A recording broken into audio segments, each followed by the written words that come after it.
Go get them. All right. Are we on? Mm-hmm. When are we on? We're on. Hi. Hi, everybody. It's great to be here. And I'm actually here this week. Last week, of course, Robert invited me on the Solutions webinar, and I conveniently, as an absent-minded professor, forgot that it was in the morning instead of the afternoon. So I appreciate the invite back, Robert. Thank you very much. I'm Dr. Chris Thompson. And many of you know me, some of you don't. I specifically work with balance and fall risk reduction training. I've got an online exercise program design solution known as Mobility Matters. And basically what the thought is with Mobility Matters and all of the work I've been doing in the San Francisco Bay Area since the early 2000s is trying to ensure that we are focusing on all of the components that relate to fall risk in older adults. It's not as simple as just doing a static balance on one leg or telling somebody that they need to practice lifting their feet up when they walk. There are so many different systems and so many different physical capacities that come into play when we reduce our fall risk that we need to integrate all of those into a meaningful and constructive exercise program design. So that's kind of what Mobility Matters is all about. We have a simple assessment protocol consisting of 3 functional assessments that are used throughout the geriatric physical therapy and also the fitness industry. And those assessments provide us an idea of all of the levels of function that somebody may have that associate with fall risk. So we can dial in and see if their issues are really joint mobility and static balance related. Are they more dynamic balance and gait related? Are they strength and power related? Or are there some sensory issues that kind of govern all of those functional assessments that are going awry? And that helps us then plot the best course for solving things with our clients and assisting them as best as we can. So Robert, would you like to check out a quick little PowerPoint? Absolutely. If you would share away, Sure. My friend. Absolutely. Then, whenever you feel like you're at a good spot to throw in an exercise, I'm going to start with some sagittal plane hinges and rows. So fantastic. Build me in wherever you want me. I love it. That sounds great. Okay, so folks, I am now sharing, I believe, my PowerPoint I put together today with my good old friend, Robert Linkle. So I'm also on faculty at the University of San Francisco in the Department of Kinesiology. It's been quite a challenge this semester at spring break. Everything, of course, with COVID-19 shut down campuses all across the country. We converted to teaching by Zoom. So the last month and a half, we've been teaching by Zoom. We're finishing next week. Generally, it's been a real pleasure to still be able to connect with students, see them at their homes where they are, still getting up early in the morning, some of them in the middle of the night if they're international students, and coming online to learn. So it's been an amazing experience. We certainly hope we're back in the fall on campus, but you know, it's been a learning experience and a very positive experience in a lot of ways. The unfortunate thing is the students that I work with typically get placed out into the community in our fall prevention programs we have at over 20 senior centers in San Francisco.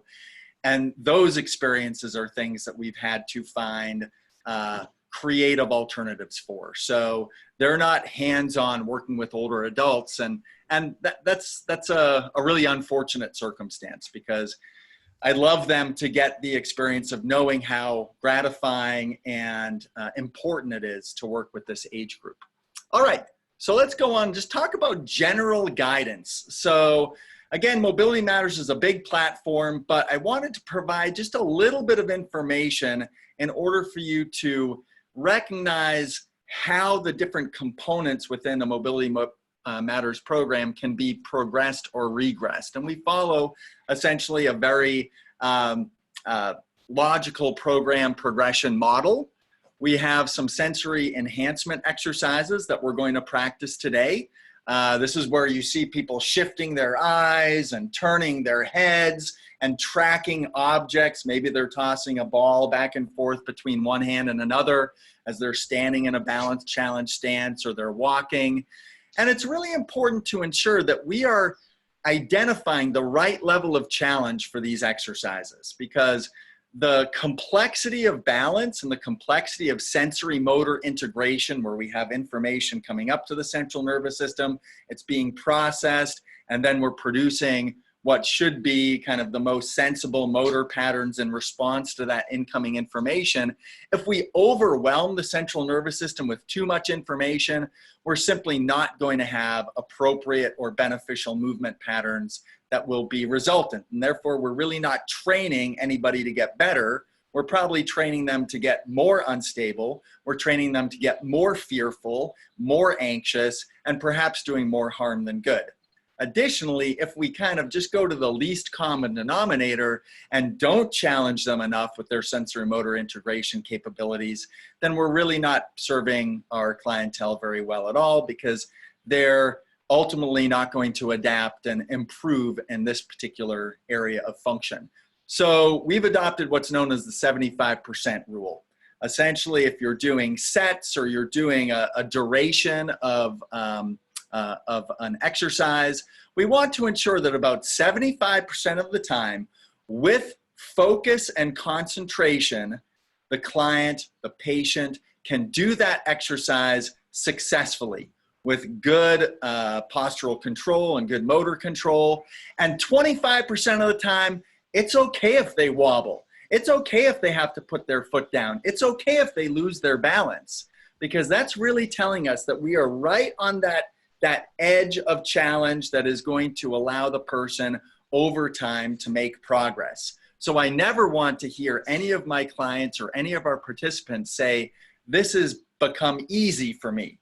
Because if something has become easy and they're not kind of at that edge of challenge, we know we then need to progress the exercise. So by observing and getting feedback from your clients, you should always be thinking about 75%. Are they looking pretty good generally, but losing it from time to time? That is exactly where you want them to be, as long as it's in a safe setting. So we're going to practice a couple of those sensory enhancement exercises. Robert, why don't you throw in one of your strength exercises, and then to come into the recovery period of that strength exercise, we'll practice a sensory enhancement exercise. So I'm going to stop my share right now and let you go and do it. You got it, buddy. All right. So our first one out of the gate here, these are bands, and I apologize if my lighting is a little bit down. I've got everything on, but I had to shut one of my doors here because my kids are out there screaming. So these bands, if you guys have seen these or used these before, these are from Rogue. Other companies make them too, but basically they're like the super bands. They're the same tension and the same materials as the big super bands, but they're only like 9 inches or 11 inches long. And so these are originally designed to go around the pins in a squat rack, and then the band hooks around your bar. So when you do deadlifts, it gets tighter, right, as you come up. Well, I accidentally got some of these sent to me, and I've created a whole bunch of other exercises that you can use them for. We tried putting them around the knees to do with our bands and all that. They're way too tight. They hurt for that. But one of the ones that I really like for this, and these complex components, is a hinge and row. And then I'm going to show you a rotational hinge and row too. So you can use your regular mini bands for these as well. These guys here, I just suggest using your heavy or your extra heavy, because you are going to put some stress on. Or if you're able to get these guys, I think they're like $8 a pair. They're very durable, great for this type of work. So I'm going to put one underneath each foot. And with my complex component here, you guys know I love band work, because when I'm at my strongest, which is my standing, stacked, muscular position, the band's at its tightest. And as I go into my hinge and I get a little more vulnerable in the hip and the back, the bands get lighter. So in this hinged position, I'm going to add my row from a pronated to a neutral row, return, and then back into my simulated hinge or rack pull. Hinge, row up, row down, return. Hinge, row up, row down, return. And this is one of those great complex actions okay? So you can utilize this component here as maybe a warm-up or a movement prep primer for your clients before they deadlift, before they do any of their row actions, before they do their rack pulls. If you work to a point where you're doing fast RDLs or swings with your clients, you can incorporate those, okay? So I love to work that progressive resistance in there. Now to add some of the mobility component to this, we're gonna go lighter, number one. And I love this in our warm-up for our clients because it teaches this action. When they're going to get a contralateral position with some kind of rotation. If something's falling, they're responding to it. If they're trying to reach out to grab something, they drop their shoes or their socks, they're going to get those. Or we can work the ipsilateral reach as well, the same action. This is an exposed position that a lot of injury occurs from, okay? So something that we want to do is train this ability here. We'll take one of these little guys. This could be like the yellow or the green mini bands that you have. We're going to take this guy, put it under the left foot, cross it over to my right hand. So I have a cross action set up here to start. As I go into my hinge and I hinge down, I'm going to focus on keeping my hips and my lumbar still. But I want to add a thoracic rotation, a little bit of a reach in here. And that rotation isn't much, anywhere from 7 to say 30 degrees, somewhere in there, some kind of rotation. And then when I come up to neutral, I want to try to rotate and match that rotation to the other side. So I'm going to come down in my hinge, straight back, rotate, stand up, rotate away, towards and away. And so I'm getting the action of progressive resistance, but I'm also able to work this thoracic rotation from a low angle anchor of tension that's kind of simulating like our pull start actions, right? So I'm able to train some thoracic rotation pulling actions from a self anchor and be able to manipulate that directly down, which with forward pull angles, we're always countering that with our lower back, right? So this anchor is really, really close. The angle is very close, and I'm able to control my exposure in here by just working a range of motion that I'm comfortable with. Now, the reason I keep simulating and showing you this angle, that's my golf swing, okay? And a lot of people go, oh, you need to have more range of motion for your golf swing. You really don't. If we're looking at 0 in our golf swing, I'm going to get about 30 degrees of thoracic rotation on each side. And that's at max. That's if I have very good range of motion. I'm looking at about 60 degrees, 30 on each side. The way that I get more rotation, Chris, you're an avid golfer, you know this, is going to come through my hips. Absolutely. So if my hips don't work and move and I don't have that rotation in there, I'm just an arm swinger, which post, hip replacement, that was me. And then as I've gotten more comfortable, I'm able to get to my withdrawal position, turning my shoulders in. Ideally, you want it to be like 45 or 90 degrees, but it's really not health-wise probably one of the best positions to put yourself in. So you're going to get your 30, and then you're going to rotate from your hip and allow the external rotate or this external rotation to occur as you then come through leading with your hips, follow through up. This 30 and 30 right here is that training plane that we're working. We're just reducing the hip action. So I'm really kind of targeting that angle while working on some of my other strength components. So yes, fall prevention, yes, stability, all that. But when we really look at some of these actions as like performance-based, golf and tennis are the two biggest ones that are going to come in next to walking or hiking with our older populations. So if I'm going to continue to try to strength train and build abilities of my older pops to do some of these torque producing, rotational movements, I do want to train some of that under some tensions. What better way to do that is with really, really close anchor points, so you're not exposing, and with smaller controlled actions under a progressive load. These are like repetitive pull starts that I can able to get that benefit, that strength action, while in a sense, training some of the movement actions I'm going to do for my sport. Now, with that being said, I'm not a huge fan of emulating sport. I would never grab a 2-pound stick and swing it like a golf club. That makes you slower. It takes all your timing out of the sport. There's a muscular component, a strength component you're now trying to implement into something that's supposed to be powerful, right? But if I want to be stable and strong in some of these actions, I can break down each of those pieces and mechanically address those. And even in something as simple as these, as a primer to what are your bigger deadlift actions you're going to do that day, when you go through and have that little quick discussion with a client, and they're like, why are we doing these goofy actions, this and that, and you say, this is actually what's going to benefit your golf swing the most, is this component now. And then when I get to my pal-off press stuff later on, my chops and my iso holds, that's going to be the other half of this. These are going to be great mix and match pieces for you to kind of implement and work in with your clients, not just on a power and performance ability, but on a balanced fall prevention component. We're really getting a lot of bang for our buck there. Chris? I love that, Robert. That's fantastic. And yes, I am an avid golfer. I love that we got to work on that through swing a little bit. Okay. I mean, you could teach me some stuff on hammer throw.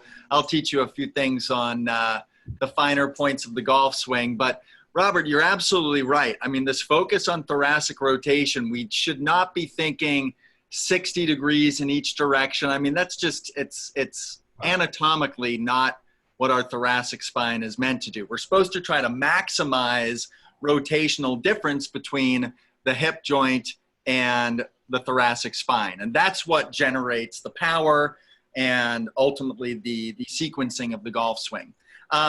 I want to build in, I'm going to give you a little sneak peek because I'm thinking about what exercises that we do with Mobility Matters will pair the best with what Robert is showing. There are a couple of things that Robert showed with his 2 exercises. First of all, with the hinge motion, we do have some motion of the upper body and the head, kind of going from a little bit more of an angle to a vertical plane, and that creates a vestibular stimulus in the inner ear. So our inner ear consists of the vestibular system, fluid-filled system, which helps to orient the body and inform the central nervous system about the orientation of the head. Is it moving sagittally? Is it moving rotationally? Is it moving in the frontal plane? What direction is the head moving? So we noticed that an exercise such as those hinge exercises that Robert did, both involve a little bit of motion in the sagittal plane of the head. So a good thing to mix into that would be ensuring that during a recovery sequence, we are stimulating the vestibular system as well. So I'm going to demonstrate 2 different exercises that we can do. They both are one of a multitude of progressions. I'll also share with you what the progressions and regressions could be. I've actually sent Robert a PDF of those. But thinking about a good thing to pair up with that exercise, I'm going to step away for a moment. We could do a stationary balance challenge stance. So perhaps it's a tandem stance, a staggered stance, or even a foot together stance. And in this case, we can challenge ourselves by turning the head back and forth. We're basically mixing up the inner ear. Wow. We're mixing up the inner ear, getting a stimulation of the vestibular system. We would go for 30 to 45 seconds in one foot orientation, 30 to 45 seconds in the other foot orientation. And ultimately, this provides that stimulus that we're already getting with the hinge motion in another plane of motion to enhance and reinforce the importance of vestibular integration throughout the course of the resistance training program we might be doing. Additionally, we saw Robert doing the small amount of rotation, thoracic rotation with the hinge. A great thing to pair that with would be a static balance rotation exercise. We think about golf, we're kind of in this nice athletic posture, swinging, getting into that hip, releasing. But in order for, this is a very balance-oriented position. If we don't have good postural control throughout all phases of the swing, an individual is going to struggle, especially in the hitting zone, that 30 degree to 30 degree position of thoracic rotation. So again, for static balance, we can take ourselves into a balance challenge stance, take something like a weight or even no weight at all, and focus on that 30 degrees of thoracic rotation. And moving through that range of motion, you can cue your client to go faster, go slower, to stop, to give them directions to go in for a cognitive component. Again, switching both foot positions, 30 to 45 seconds, even 60 seconds each. And if you want to layer on top of that some sensory challenges as well, you can have them track using their eyes to actually track the implement as they move through that range of motion. Because then we go from having a fixed visual field to a motion-related visual field, which creates, again, that sensory stimulation that we're looking for to integrate into the context of a more strength training, resistance training program. So those are a couple of things that you could do. So I'm going to show you where those are on the PDF that we are sharing with you. We notice static, balance, rotational. I was doing number 3, staggered tandem stance rotations. We could make that more challenging by adding a vertical component where we're essentially doing a chop. So an X-cross rotation, which enhances the motion through going through a hip hinge, again, into the hinge motion and back up to a stacked position. So that creates a little bit more of a stimulus of that posterior chain while you're doing the static balance rotation exercise. And then we could also add on to an unstable surface where we're getting kind of the need for a little bit more attention to maintaining balance in a more balance challenged environment. And then the other exercise I showed you guys was the vestibular stationary exercise where we had tandem stance, turning head. And ultimately that would be essentially staggered stance, so kind of a level 3 stationary vestibular exercise. Both of those would be really, really good to build into recovery periods on the sequences that Robert just described. Robert, why don't you go into your next exercise and we'll discuss how we build in some more of these balance, sensory, and gait training elements into the program. You bet, my man. And not to force you to give a plug real quick, but where can people, I know we'll talk about this at the end, where can people learn all of those that you just showed? Because I know last year you were my guest speaker at our live event here in Sacramento in October, and you taught us a ton of those. But right. Those that weren't available there, you have some online content, right, that you're able to offer and teach some of those? Yes, yeah. So again, I've sent you the PDF. I'd love it if we get those out to the people that are on the webinar today, just so they can see just the content that specifically relates to today's presentation. Otherwise, through the mobilitymatters.fit platform, we have the entire built out compendium of 30 different types of exercise with 5 progressions and regressions each. So we basically have a compendium of 150 exercises. Here we're seeing about 25 or so of them. Awesome. Yeah, I love those, man.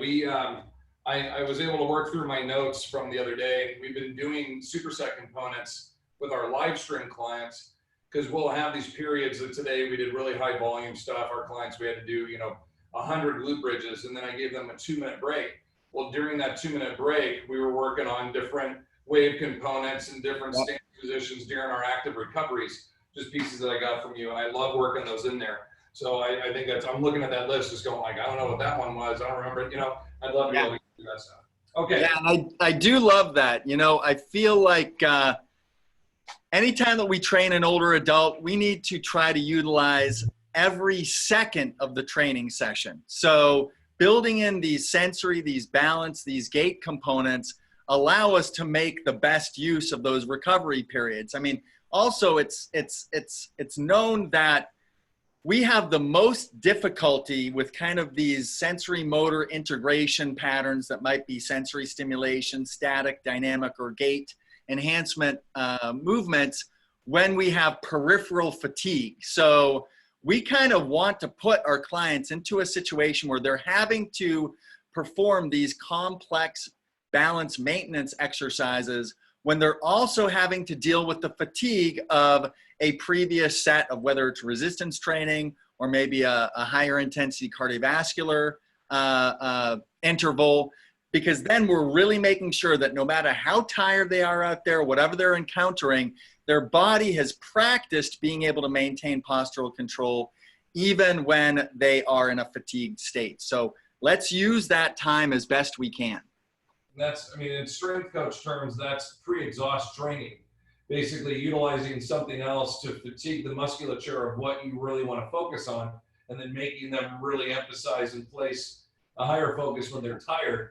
You know what I mean? I love that, because clients never know when they're going to fall, right? That can happen at any moment when they're exhausted or when they're fresh. So yeah, I'm a big fan too. All right. So our next one here, I know I'm on the floor, I'm a bit away from you, so I'm going to yell a little bit, you guys. But when we look at complex components, bridging is one of the most difficult to complex. I know I'm talking about compound movements, meaning I'm using multiple joints, yes, but when we talk about complexing two actions together, you can like bridge and floor press, there's some actions there. But how do we make it posterior dominant, which is the two most important components working with our older adults, is to be able to hinge them and row them as much as possible, knowing that I only get to see them twice a week, maybe 3 days a week, right?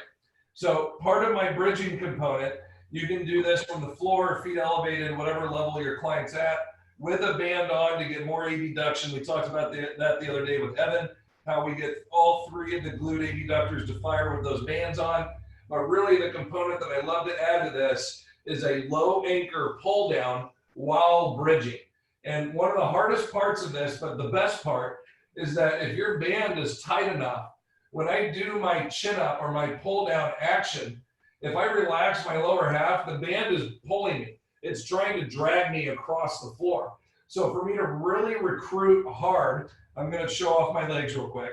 For me to really recruit hard, I need my hamstrings to bite in there and hold me here while I'm doing the bridge. So while I bridge and I pull down, if I don't want to slide away, my hamstrings have to fire big time to keep me here, or else I'm going to start sliding away with the band, and my hamstring, now I'm like pushing my quads away. My shirt's going to cinch up into my neck. I'm going to get road rash on the back of my head. You're going to start to experience all of those pushing bridge components rather than the pulling bridge components.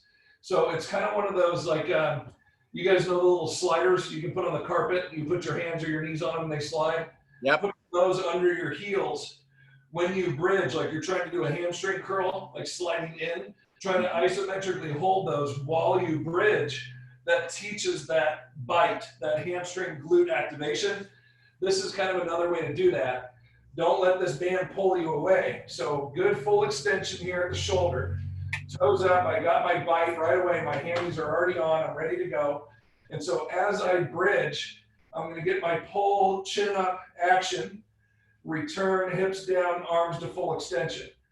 High bridge, pull down, and every time I'm trying to take this band to at least mid-sternum, if not lower, and then touch my elbows to the floor if I can get them there. So I want to get that big full range of motion. And you can hear it in my voice how much activation is occurring. This is a great full body, especially posterior chain activation from the bridge position, which is really challenging to get. It's very hard to get the upper half to be active and engaged while bridging because it's such a lower body active component. You think like deadlifts, upper body hugely involved to stabilize, but not a lot of movement, okay? Back squatting, your upper body can be very passive. Goblet squatting is probably the one where your upper body is most active.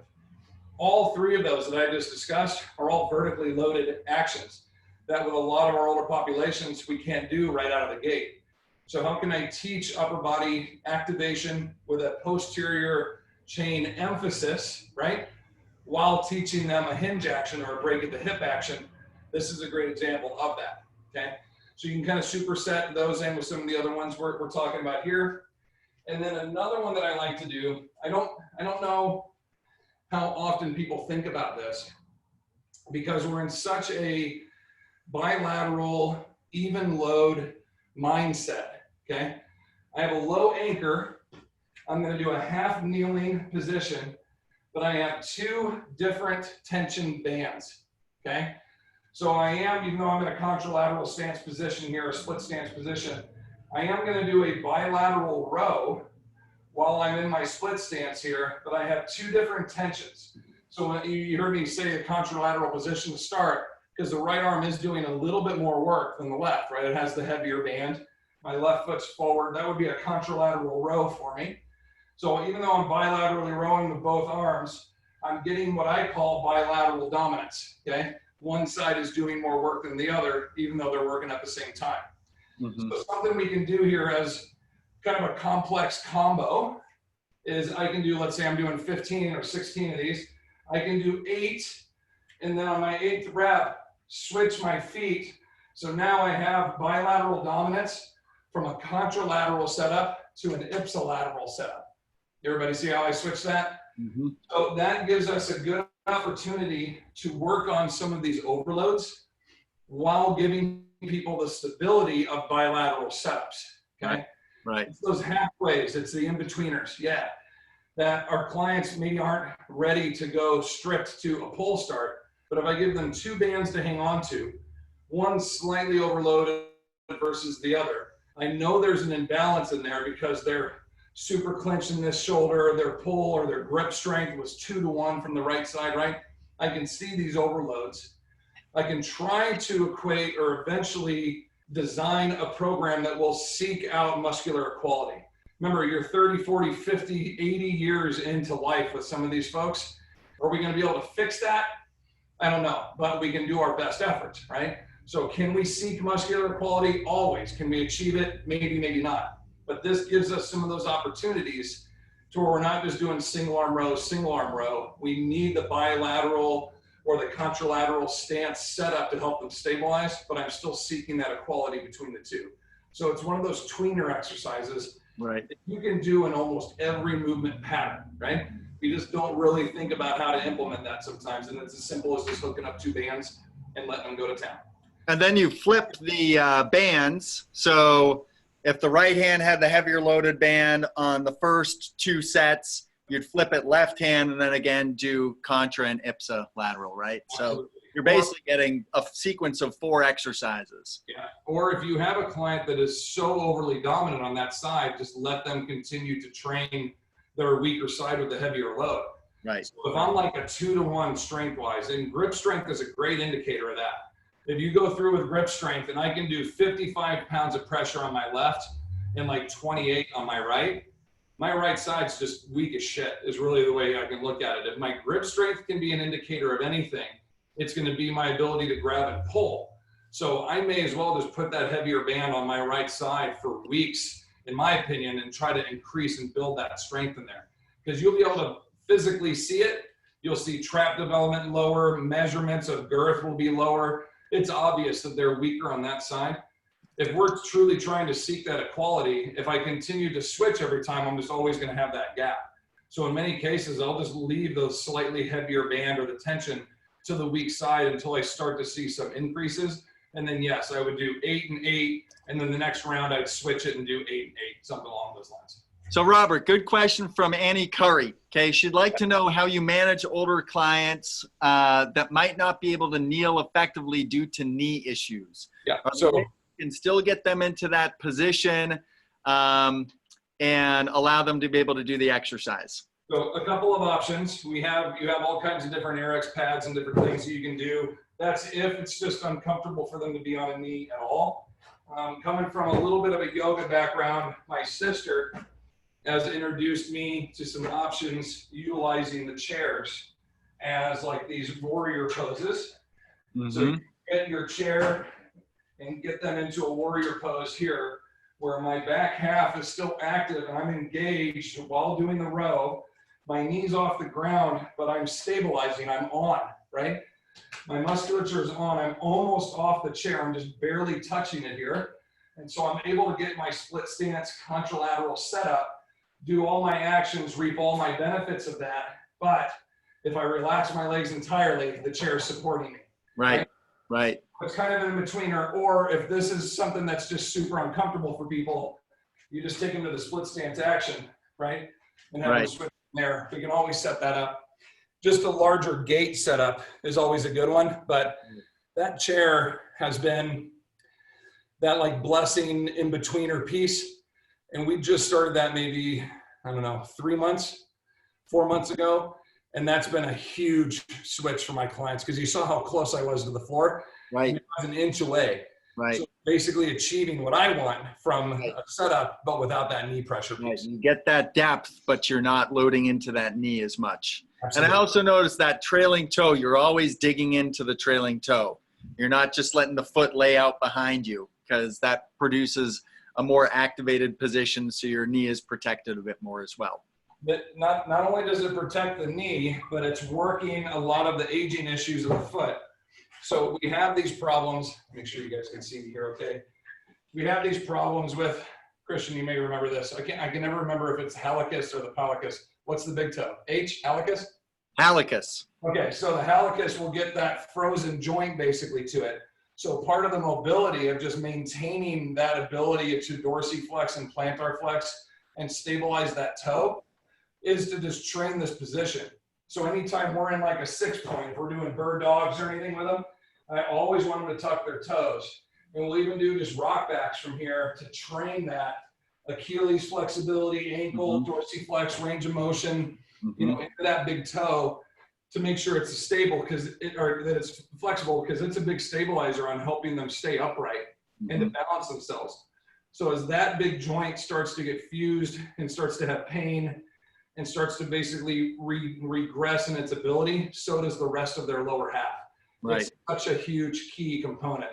So many people focus on the ankle, but really it stems down further even into that toe. So that's a huge one for us, Chris. That's a really good point.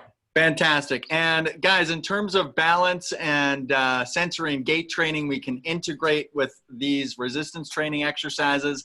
Anytime somebody's starting on the floor, doing an exercise on the floor, I want to get them up standing and doing a sensory stimulation exercise as quickly as possible, because just the process of going from floor to standing creates a vestibular challenge, a blood flow challenge. So basically we're in a position where we have relatively low mean arterial pressure. The heart is at the same level as the brain.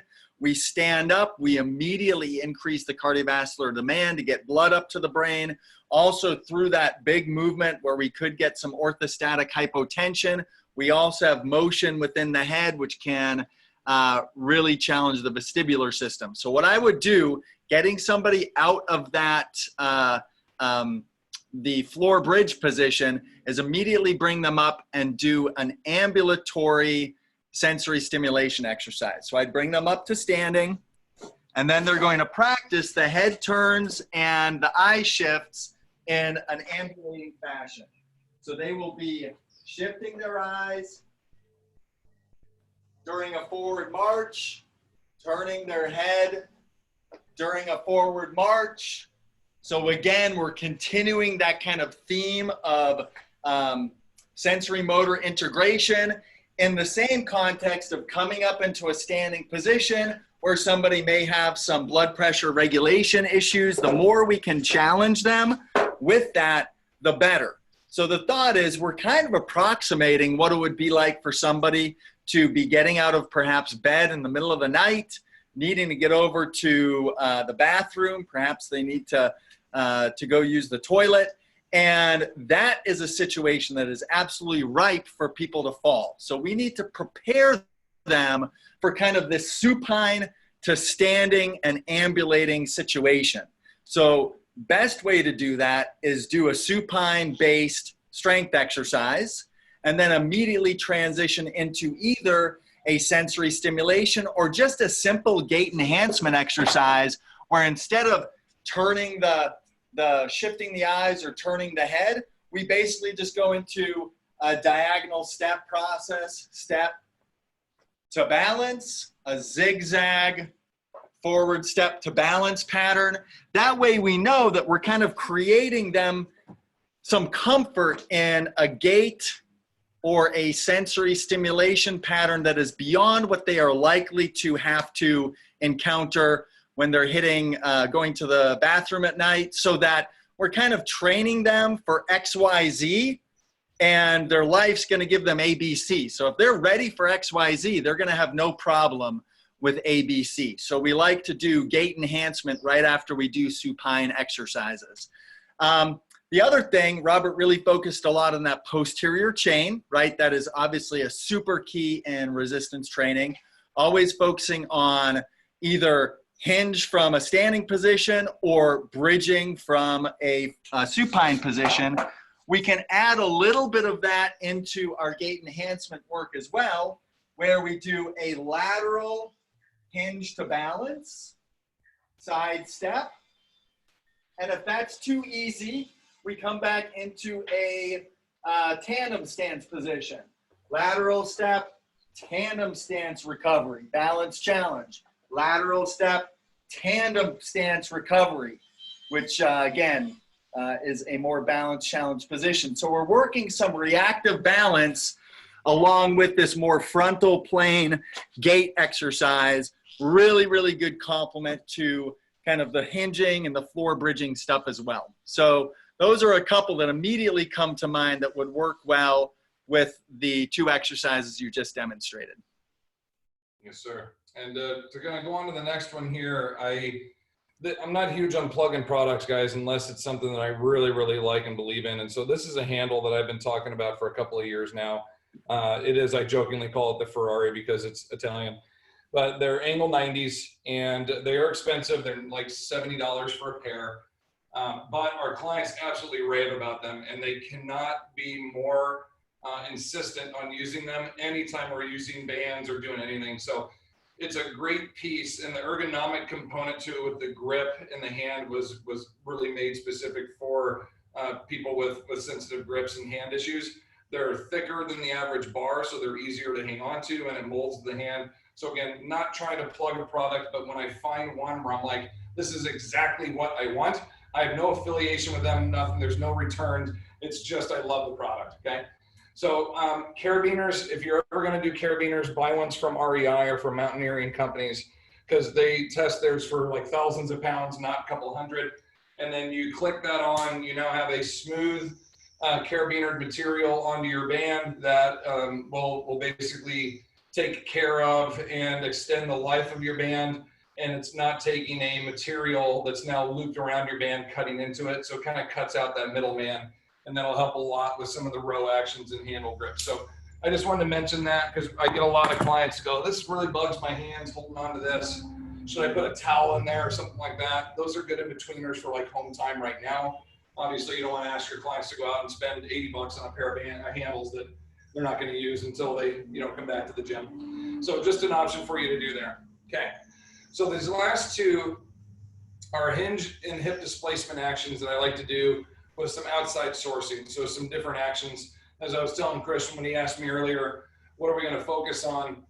The actions that we're doing hip-wise are very sagittal, and that's why he's been focusing more on some of the frontal and the transverse components, even though we're going to dabble in that a little bit. So one of my favorite ones, I call it self-anchoring. Take the band of your choice, long, grab the band and loop over, okay? And you've got your two loops and you're ready to go. Now, here's another little note. People always ask about that. Is that band ready to tear? No, it's not. Have you guys ever seen taffy made? And it's on those three little things and they rotate? That's how they make these bands. It's just layers and layers and layers of rubber going in. So one little bit like that, just cut it. Just do a little snip there and you're fine. You could probably take off 3 full layers of this before it's anywhere near breaking, right? As long as there's not a cut or a nick in it, don't worry about those. So you make your 2 loops, okay?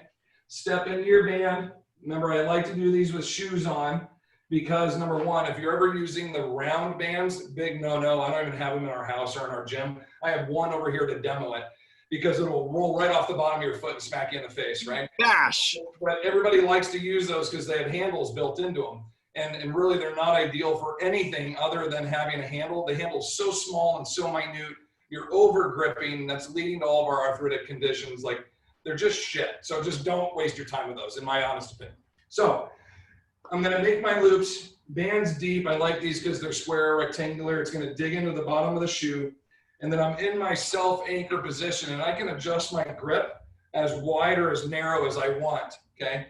And I can go into my hinge, and come up, and I call it a retraction, okay? Hinge, and when I come up, it's not a shrug, and it's not a roll, it's a retraction.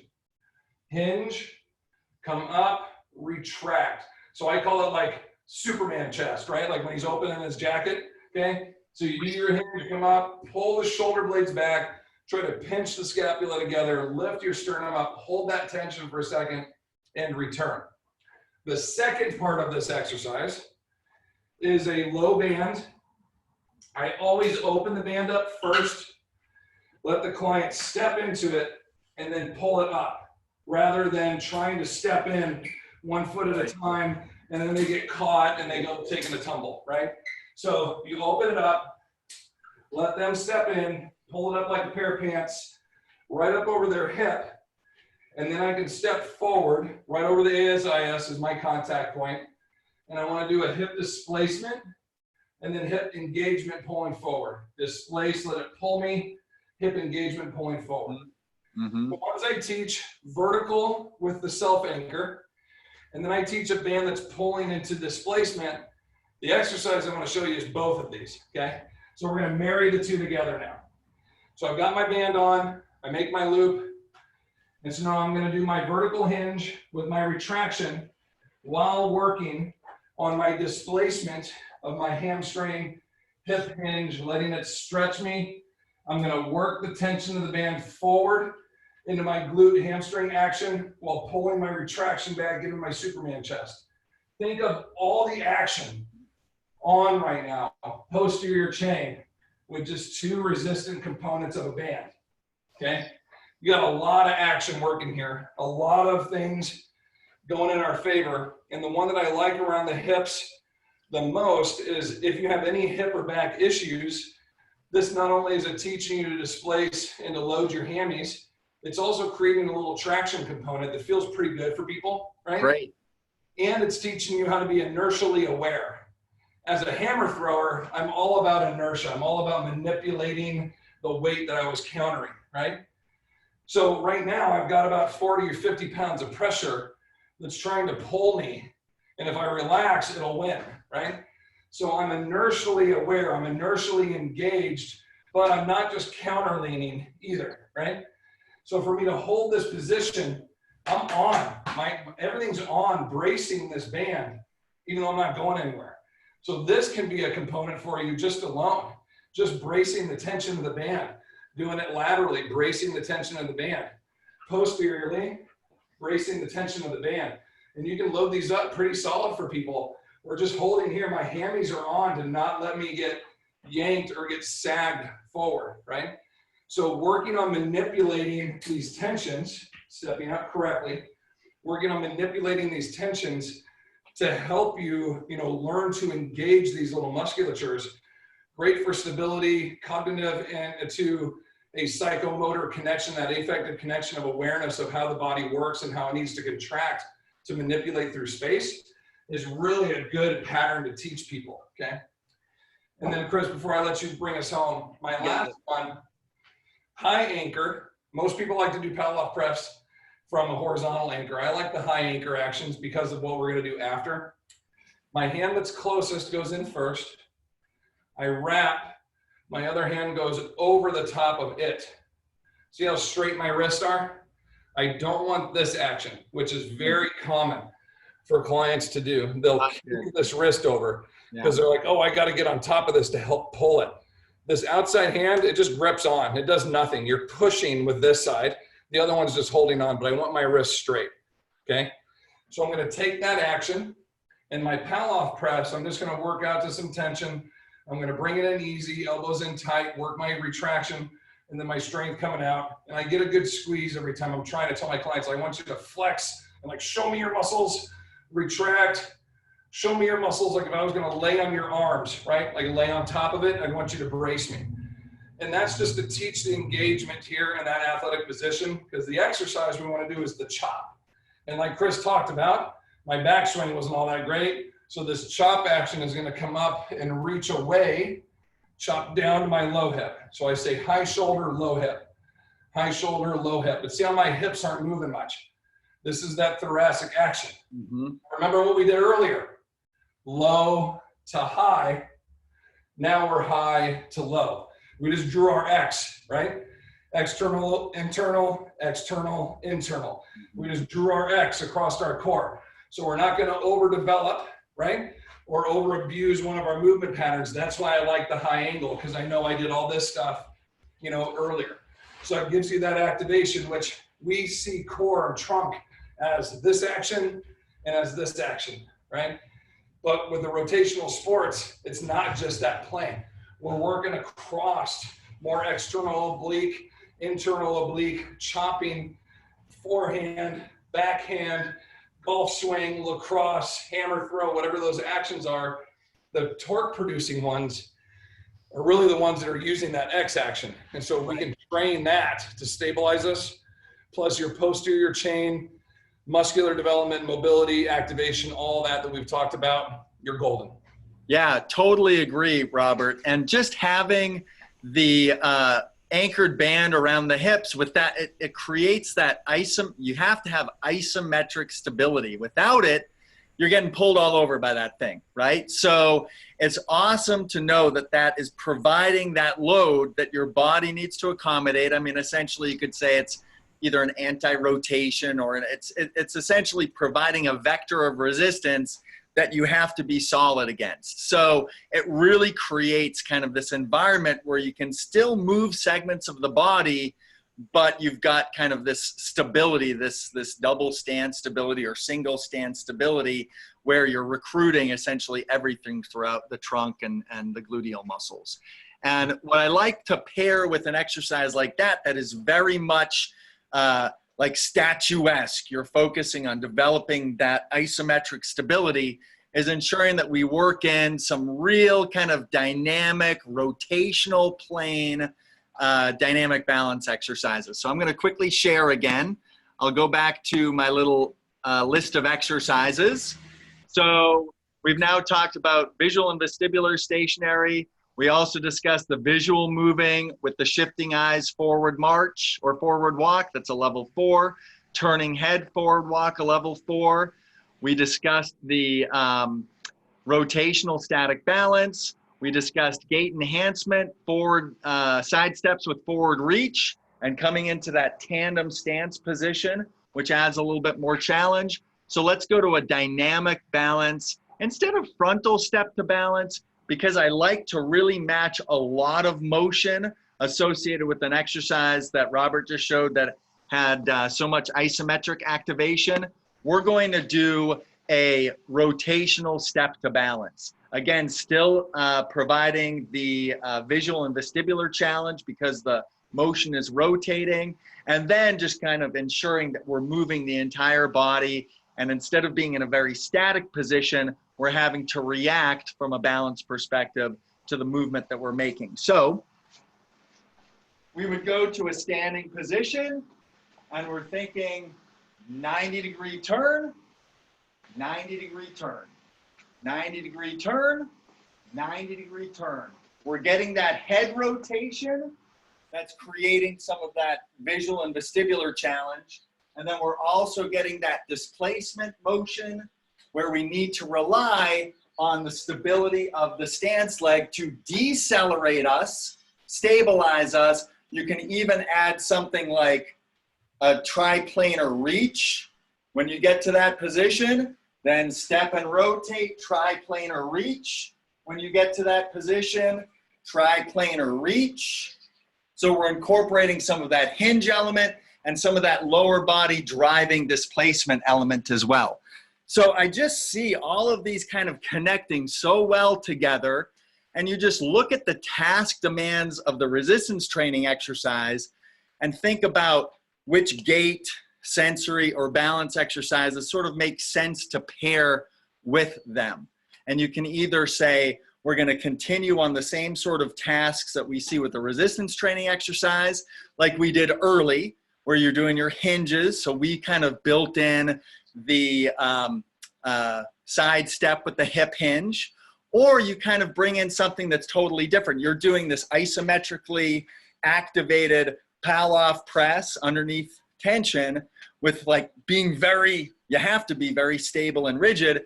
And then we connect that to a transverse plane reactive balance exercise. So you can kind of go at it from whatever perspective you want, but again, have an idea of why you're building in that particular exercise so that it sort of creates a logical sequence throughout the course of your training program.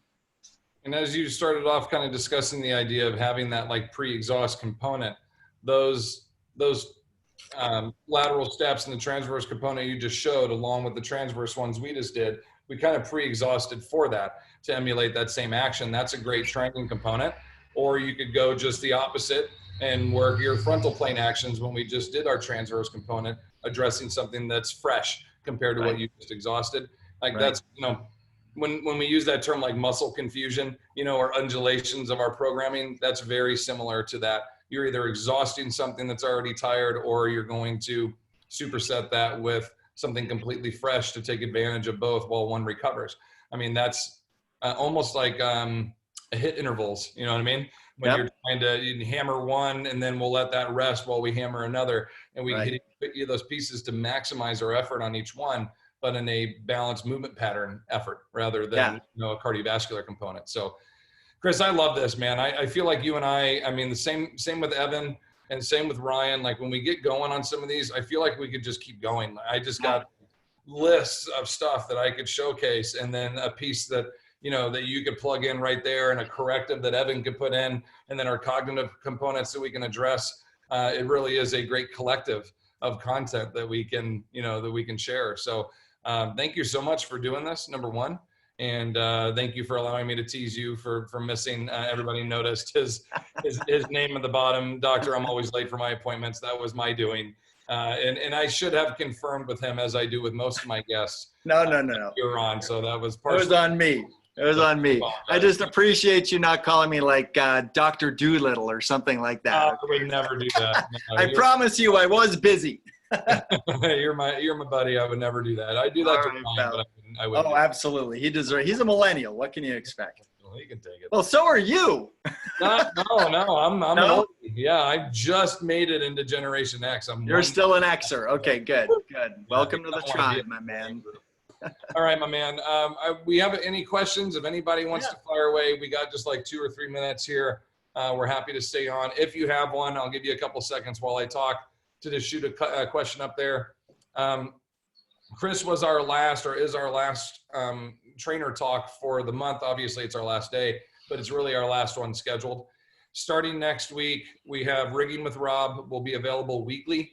I've had such a great response to people liking that. Basically, I take one exercise action and I manipulate it for all kinds of limitations.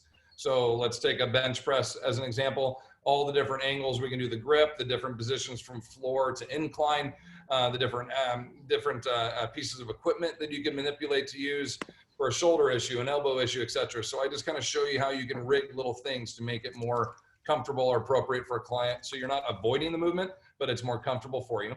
So we have Rigging with Rob's coming up weekly, coming on from now on. And then I am going to highlight one guest a week moving forward.